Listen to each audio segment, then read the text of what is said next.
Welcome everybody to Three Small Rooms, where three people with a common interest in the social psychology of risk, and we're talking about our adventures that we've had through this. I'm Matt Thorne from Risk Diversity, based in Adelaide, South Australia.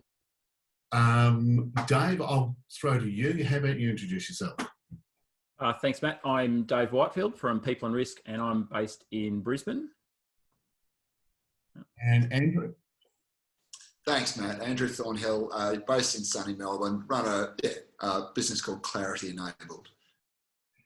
Excellent. Guys, how about we give people a little bit of background about the social psychology of risk and how we all came to get there. Dave, let's throw to you. Yeah, cool. Thanks, Matt. So I've probably been playing in the area for maybe 5 or 6 years, but I think like most of us, we came through it through some study and through some exposure with Dr. Rob Long. And now I look at it as something that's additional to, I guess, some of the existing safety practices that are out there. And so one of the things that we talk about is safety being multidisciplinary, and social psychology is just one aspect of that is particularly focused on, I guess, on how people are influenced by the world around them and the other people around them. And so that sort of is where we tend to focus on, I guess. Does that sound fair enough, guys? Yeah, definitely. And so I think we're keen to share some of the social learning processes that we go through with our clients. And in some of the conversations that we've had with each other, we thought there might be some benefit in sharing some of these and recording them and letting others, I guess, listen into some of the conversations that we're having about it. So I think it'd be fair to say that COVID-19 has been on everyone's lips. We've had a big influx of instant experts on epidemiology and a whole bunch of other ologies that we never knew that we were going to need. 2020 has been a challenging year so far. What are some of the things that are affecting people inside social psychology, inside the workplace, maybe even return to work? How are people going to be reacting to these things, do you feel? So yeah, certainly I'm happy to share my bit. And I think within the context of social psych, there's some really fascinating stuff going on around, and particularly my area around, say, culture and language and risk. And then also looking at power and uncertainty, a whole range of stuff going on there. But I think about just, again, as I would concur, by the way, lots of experts. So I think we're trying not to be experts on COVID, right? And this is going to be about what does it mean in the workplace. So I was thinking in my head that with workplaces now starting to talk about coming back, and that language is sort of taking off in itself, coming back to work, that there's some potential issues there for employers to think about, because I look at risk as uncertainty. By the way, that's the framing I tend to give risk, the effect of uncertainty on objectives, and then culture is shared meaning or shared assumptions.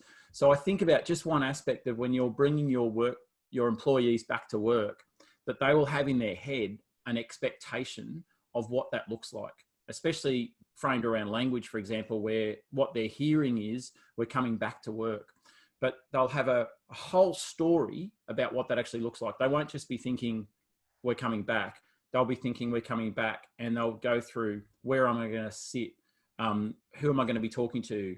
Where am I going to have lunch? There'll be a whole story going on. And the issue is most humans will anchor it in their own experience, and their experience was what they were experiencing before COVID, right? So what I'm guessing what people will most tend to think is it's coming back to normal, whatever normal means. So I was just thinking in the conversations with employees, when you're letting them know that they're coming back, I think there's an opportunity to, first of all, understand that people have a different idea of what back and what normal might mean. Then be okay with the fact that it's different. And that's part of the being okay, that people are weird and different. It's okay, hopefully, that we're weird and different in a good way, I mean. And then the opportunity to take control of it intentionally. So don't leave it don't let people kind of, you can't make them think something, but don't let them make up their own stories too much about what normal and back means. So I'll be saying things like, we're coming back to work, but I want to talk to you about what that's going to look like, and tell stories. So in social psychology, we know that stories are a great way of conveying meaning. It's not the same, obviously, as telling, but it's a bit softer, but stories often have a greater impact. So I'd be saying, when we come back, it's going to look like this. Potentially only half of your workmates are going to be there because we're going to be running split shifts. The kitchen won't be as available as it did before, but let me talk to you about what it is going to look like. And effectively, you're trying to anticipate all the things that are not what people will expect. And you're trying to do some expectation management. But what I'd say is, to do that, you've got to be okay with knowing that it's going to be there in the first place. And so, yeah, I was just thinking that through, that almost employers have an opportunity to describe what do we think it's going to look like, and then share that intentionally, and it'll help manage some of that uncertainty. So that was just some of the stuff that was in my head around it. Excellent. Thanks, Dave. Look, I'm just going to probably add, broadly to that. I think Dave touched on the kind of values and perceptions people will bring back when they come back to work. I think, some of the lessons coming out of the broad observations coming out of COVID-19 about how it really does highlight how people perceive risk differently. So across the community, what's our broad risk of infection? Unless we're a healthcare worker, you could argue it's probably, it's going to be fairly similar for all of us. But what we see across the community is actually a wide range of different perceptions of how likely people feel they are to be infected, going right from, listening to the news on the way in this morning, 500,000 people apparently gathering in a couple of small beach towns in the southern part of England, right through to other people who are still self-isolating over and above what the kind of government's advising. And it's instructive. I think there's lessons there for the workplace. Number one is that, because we sometimes see this in risk and safety, where we've applied a risk assessment methodology and we've identified some control measures, and we expect that that's just some kind of objective process and everyone will relate to that. But the reality is they're all bringing their own perception of different risks in the workplace. It may not be the same as that team doing the kind of risk assessment. I think the other element that's really instructive out of COVID-19 is people's different risk perception is a major driver in how willing they are to actually participate in those kind of social distancing measures and hand washing, those kind of things. And there's actually been a US study on specifically that. There's a whole body of research out there on perception of risk, but that was identified as the single biggest factor was people's perception of the risk as to then whether they would partake in those measures. And I think that's instructive for the workplace as well. We sometimes, I know Dave works around culture, we see organisations frustrated. As I said, we've identified the risks, and then why aren't people doing what we expected? And it's something Dave touched on before, really when part of, if we take a step back, how do we make sense of situations around us? We're all going to bring Dave mentioned values, our worldviews, our experiences, our personal history to the table. That's going to affect our perception of the risk. Even what what our brain filters out, what our brain takes in when we're assessing those kind of different situations. And the other big learning there, I think, is that we've seen is once people make rapid decisions and judgments around what they think the level of risk is, there's something called, Matt touched on, I think, heuristics and biases earlier there that are happening. They're almost kind of happening unconsciously, we don't sort of rationally bring them into our, if I'm concerned that someone's going to drift into my lane in the highway, I just respond, for example. And we have those kind of little heuristics, as they're called, little mental shortcuts, help us make decisions every day. Quite efficient, but sometimes often contribute to our under or overestimation of risk. And the point probably for the workplace there is they help us form a very quick opinion, and people really stick to that opinion. And perhaps we're seeing some of that play out with COVID-19 as well. It can be hard to shift them, even when we see chief health officers, presenting the best available medical science, and that still doesn't shift people's perception of the risk. It's really interesting too with people coming back to the workplace that we learn very, very quickly to accept fallibility inside them. They're going to make mistakes. They're going to forget the 1.5 metre distancing. And even with all the conflicting different states having different variations of what they do, and the stories and the innuendos, the understood news stories that they've got.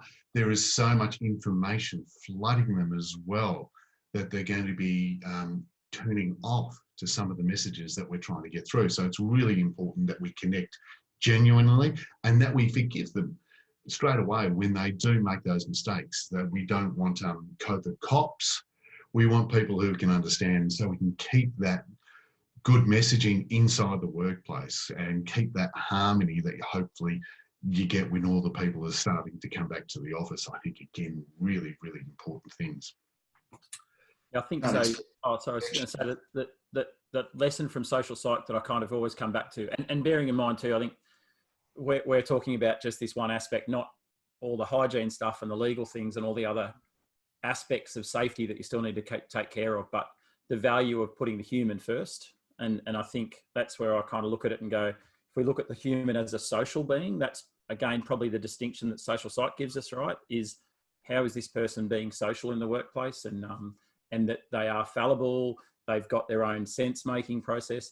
That an interesting point, Andrew, you said that somebody might come into work with a perception of, I need to be really careful, but if everyone else in the office is maybe not distancing or not washing hands, that person will be put in a bit of a light level of dissonance, and they'll, you know, what are they going to do? Are they going to change, or are they going to be with their friends? And the social psych tells us that that's normal, I suppose. And you made a good point. It's not wrong or right, and we can't just tell people to stop it.